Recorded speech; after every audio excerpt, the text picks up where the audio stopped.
क्या उत्तर प्रदेश में एक बार फिर दबंगों का कहर चालू हो गया है? क्या योगी आदित्यनाथ को बदनाम करने की साजिश रची जा रही है? जी हां, ये सवाल हम आज इसलिए खड़ा कर रहे हैं क्योंकि एक छोटे से बच्चों की लड़ाई में, महज 2 बच्चों की लड़ाई में एक महिला को जिंदा जला दिया जाता है। यानी कि फौजी जो देश की रक्षा करता है उसकी रक्षा कौन करेगा, उसके परिवार की रक्षा कौन करेगा? इसी के संबंध में आज करणी सेना खड़ी है, तमाम संगठन खड़े हैं। फौजी की पत्नी को, यानी कि जो देश की सेवा करता है, लगातार बॉर्डर पे खड़ा होके उसके परिवार को सुरक्षा नहीं दे पा रही है पुलिस। तो क्या होगा अब? क्योंकि योगी आदित्यनाथ जो कि सरकार में बैठे हुए हैं, भारतीय जनता पार्टी की केंद्र में सरकार है, उत्तर प्रदेश में राज्य में सरकार है, लेकिन पुलिस प्रशासन सुनने को तैयार नहीं है। क्या कहना चाहेंगे आप? पुलिस की सबसे बड़ी लापरवाही रही है। जब 2 बच्चों की लड़ाई हुई उसके अंदर बैठा के पुलिस कंप्रोमाइज़ कर सकती थी, लेकिन पुलिस ने SC/ST की कार्रवाई की जो कि चौकी इंचार्ज के दायरे में नहीं आती है। SC/ST कार्रवाई CO स्तर पे होती है। चौकी इंचार्ज ने 60,000 रुपये पीड़ित परिवार से लिए, तब जाकर उसको छोड़ा है और दबाव बनाया गया, अगर पैसा नहीं दोगे तो तुम्हें जेल भेज दिया जाएगा। योगी सरकार बहुत अच्छा काम कर रही है, परंतु कुछ चुनिंदा ऐसे लोग हैं जो विकृत मानसिकता के हैं और अपनी जातिवाद को अभी भी मान के चल रहे हैं। वह लोग सरकार को बदनाम करने के लिए इस प्रकार का काम कर रहे हैं। ऐसे दोषी पुलिसकर्मियों को बर्खास्त किया जाए, निलंबन किया नहीं, बर्खास्त किया जाए उनको, और उनके खिलाफ भी 302 का मुकदमे के अंदर मुकदमा किया जाए, उनको जेल भेजा जाए ऐसे लोगों को।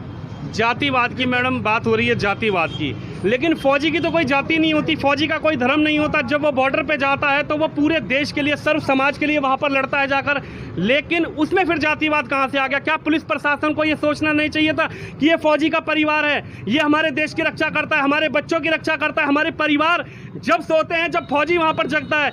ऐसे पुलिस वालों को क्या कहना चाहेंगे आप? ऐसे पुलिस वालों के खिलाफ सख्त से सख्त कार्रवाई होनी चाहिए, और मैं तो ये कहूँगी ऐसे पुलिस को तो पुलिस में भर्ती ही नहीं करना चाहिए, और सरकार को 302 का मुकदमा लगाना चाहिए और इनके खिलाफ सख्त से सख्त कार्रवाई करनी चाहिए। बात संगीता की नहीं है, एक महिला की नहीं है, सारी महिलाओं के संग है। कल संगीता के संग हुआ है, आज संगीता के संग, कल हमारे संग भी हो सकता है। इनको सुरक्षा करनी चाहिए और जो दोषी पुलिसकर्मी हैं उनको बर्खास्त करना चाहिए। मैं तो बर्खास्त की ही मांग करूँगी। आप DM साहब से आपकी मुलाकात हुई, क्या बात हुई? DM साहब को हमने आज सभी समाज के लोगों ने और भारतीय करणी सेना ने मिलकर ज्ञापन दिया है। आज हमने DM साहब से 1 करोड़ रुपए पीड़ित परिवार को देने की मांग की है। एक उनके परिवार के व्यक्ति को सरकारी नौकरी और उनको एक घर, साथ साथ ही जिस प्रकार से ST/ST एक्ट का जो दुरुपयोग हो रहा है उसके लिए भी हमने कहा है कि जब कोई ST/ST का मुकदमा लिखाता है और जिसके खिलाफ लिखता है, दोनों ही पक्षों का नार्को टेस्ट हो, जिससे कि जो झूठा मुकदमा लिख रहा है या लिखाया जा रहा है उनके खिलाफ भी कार्रवाई हो, और जो झूठा मुकदमा लिखा है उनके खिलाफ भी 302 की कार्रवाई हो, क्योंकि झूठा मुकदमा लिखा के एक परिवार की नहीं, पूरे समाज की हत्या की जाती है। ऐसे व्यक्तियों के खिलाफ 302 का ही मुकदमा लिखना चाहिए जो झूठा लगाते हैं। नार्को टेस्ट का प्रावधान इस ST/ST एक्ट के अंदर शामिल होना चाहिए। मुख्यमंत्री योगी आदित्यनाथ को क्या कहना चाहते हैं यहाँ से? हमारे मुख्यमंत्री योगी आदित्यनाथ हिंदू सम्राट हैं, बहुत अच्छा काम कर रहे हैं, लेकिन कुछ सरकारी तंत्र उनको बदनाम करने की कोशिश कर रहा है। हम ये कभी नहीं होने देंगे।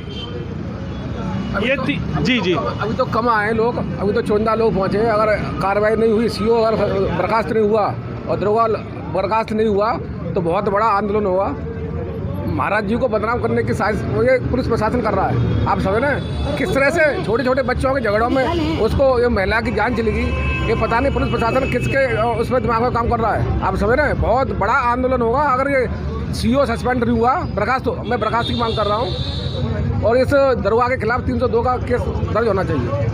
करणी सेना थी, ये करणी सेना के कार्यकर्ता, देश की जनता सीधा उत्तर प्रदेश के योगी आदित्यनाथ जी से विनती कर रही है कि ऐसे लोगों को पर कब कार्रवाई होगी, ऐसे लोगों को पर कार्रवाई करना जरूरी है, क्योंकि ये सरकार को बदनाम कर रहे हैं, ये उस फौजी को बदनाम कर रहे हैं जो देश के लिए लड़ता है, जो जब हमारे बच्चे सोते हैं जब वहाँ पर फौजी जगता है। अब देखना ये होगा कि DM साहब, SSP इस पर क्या संज्ञान लेते हैं।